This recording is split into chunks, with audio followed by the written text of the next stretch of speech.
कवि केशवदास, जो रीतिबद्ध काव्यधारा के कवि है, जो हमारे सिलेबस में है, उस केशवदास के कुछ पद हैं जिसमें पहला सरस्वती वंदना को लेकर था, दूसरा भगवान श्री राम की वंदना को लेकर था, तीसरा सीता के उस स्वयंवर के सौंदर्य को लेकर था, और चौथा जो पद था वो माँ सीता के सौंदर्य को लेकर था, उसके श्रृंगारिक वर्णन को लेकर था। इन पर हम चर्चा कर चुके थे। इसके बाद रामचंद्रिका का जो अगला जो चरण है वो हमारे सिलेबस में है, वो है परशुराम संवाद। परशुराम संवाद जिसमें रामचंद्रिका की संवाद योजना से लिया गया है। रामचंद्रिका में जो संवाद योजना थी केशव की, जिसमें केशवदास को सबसे ज़्यादा सफलता मिली है, ऐसा कहते हैं रामचंद्रिका में सबसे ज़्यादा सफलता अगर केशवदास को मिली है तो वो मिली है संवाद योजना में। ये सफलता क्यों मिली? क्योंकि संवाद योजना में जो केशवदास ने जिन संवादों को उकेरा है, जिन संवादों का वर्णन किया है, वो संवाद योजना की जो विशेषताएं होती है उनको, सभी विशेषताओं को ये संवाद है वो इस तरह से लिए हुए हैं। आप देखिए संवाद योजना की जो विशेषताएं होती है, परिचयात्मक संवाद, गद्यात्मक संवाद, प्रश्नोत्तर मूलक संवाद, चरित्रोद्घाटक संवाद, ये सभी जो विशेषताएं हैं वो केशवदास की रामचंद्रिका की संवाद योजना में मिल जाती है। इसीलिए केशवदास की रामचंद्रिका की जो सबसे श्रेष्ठ जो विशेषता है वो संवाद योजना है।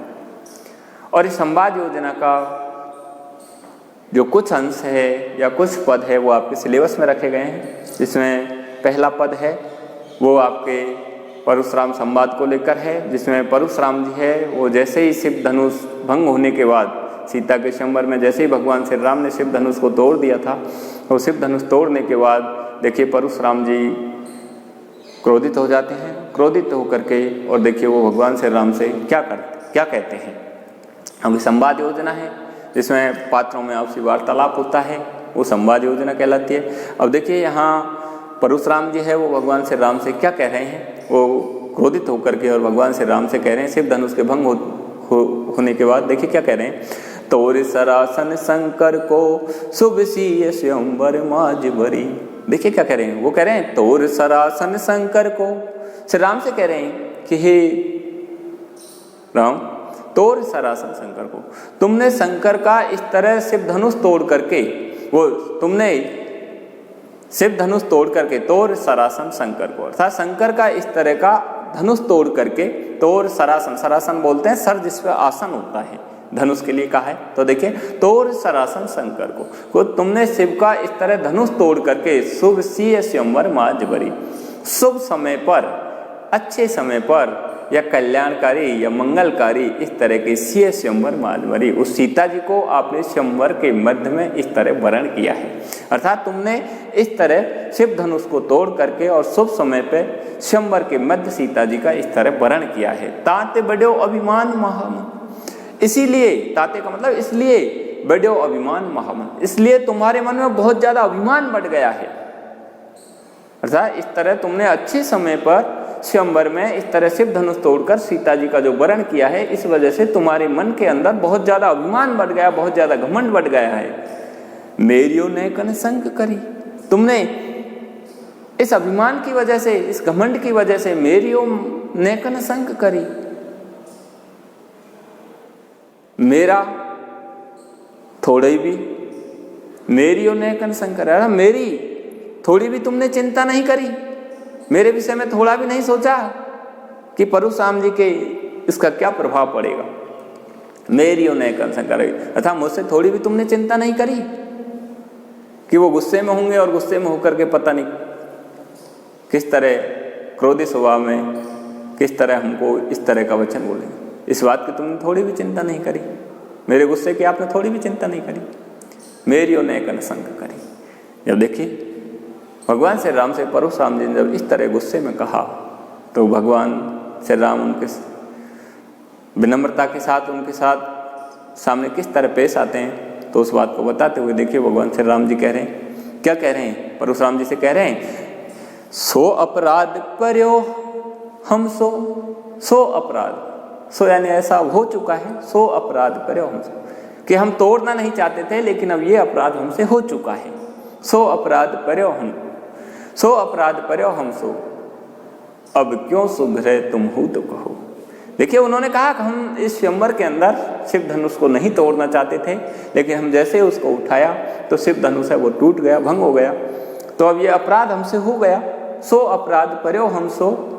अब क्यों सुधरे, अब इसका क्या समाधान, अब ये कैसे सुधर सकता है, क्या इसका हल हो सकता है, क्यों सुधरे, तुम हो दो कहो, तुम ही इस बात को हमें दो यानी समझा करके और हमसे कहो। अर्थात हम इसको तोड़ना नहीं चाहते थे, लेकिन अब ये टूट गया, ये अपराध हमसे हो गया। बड़ी विनम्रता के साथ भगवान श्री राम जी कह रहे हैं कि हम इसको तोड़ना नहीं चाहते थे, हम जैसे इसको उठाने की कोशिश कर रहे थे उसी समय टूट गया, तो अब ये अपराध हमसे हो गया।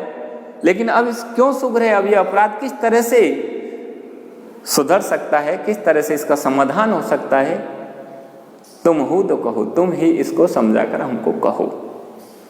जब इस तरह की बात भगवान श्री राम ने कही तो देखिए परशुराम जी फिर क्या कह रहे हैं, क्योंकि संवाद योजना है, परस्पर वार्तालाप चल रहा है।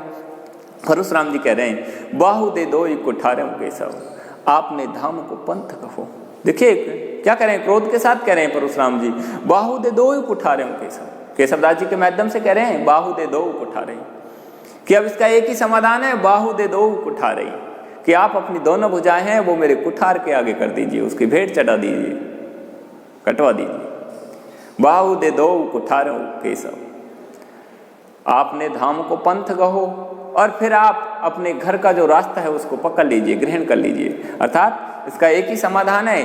परशुराम जी उसको समाधान बताते हुए कह रहे हैं, क्या कह रहे हैं, कि अपनी दोनों भुजाएं हैं वो मेरे परसे के आगे कटा करके, मेरे जो कुठार है उसके आगे कटा करके आप अपने घर का जो रास्ता है उसको पकड़ लीजिए, अर्थात घर चली जाइए।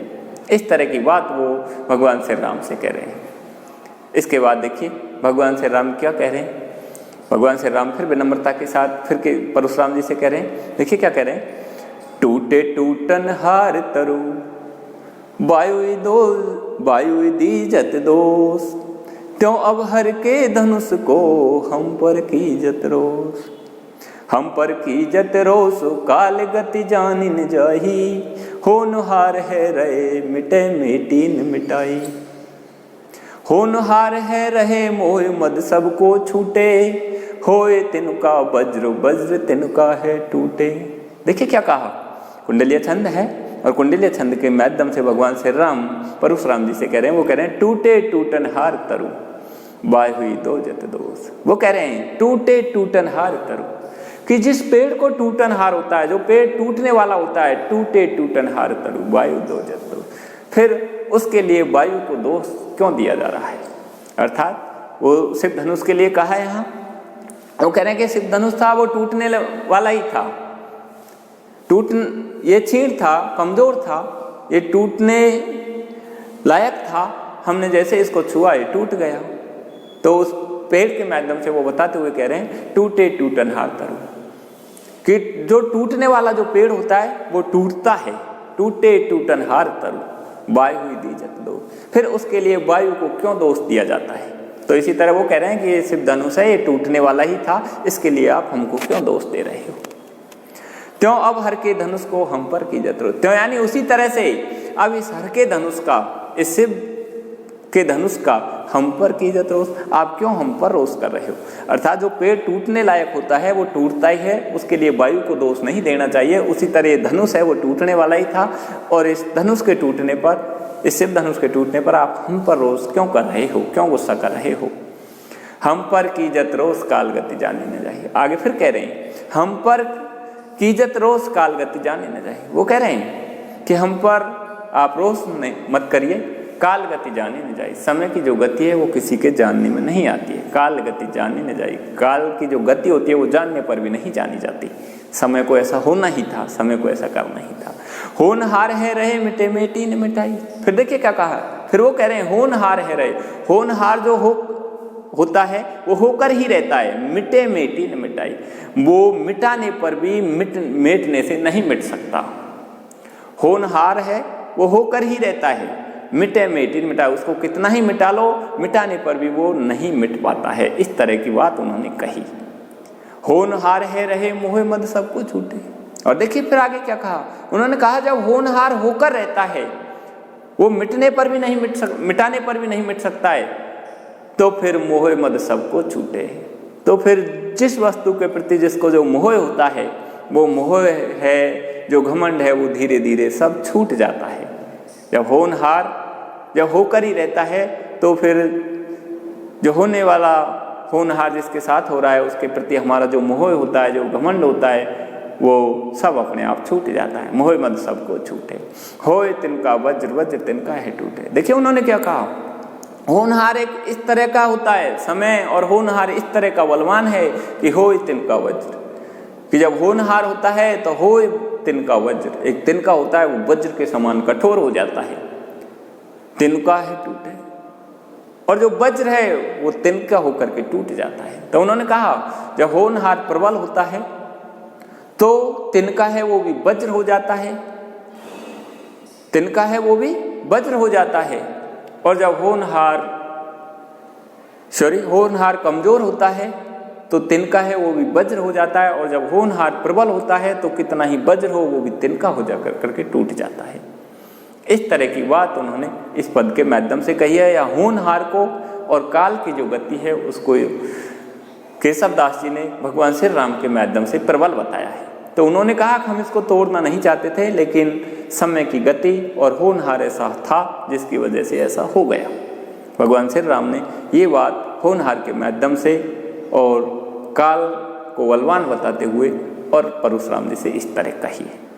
अब देखिए इस पद में कुंडलिया छंद है और अनुप्रास अलंकार है। कहीं कहीं इसमें जैसे होए तिनका वज्र, वज्र तिनका है टूटे, तो इस तरह की जो बात है, टूटे टूटनहार तरु वायु दोजत दो, तो यहाँ अनुप्रास अलंकार का भी वर्णन है।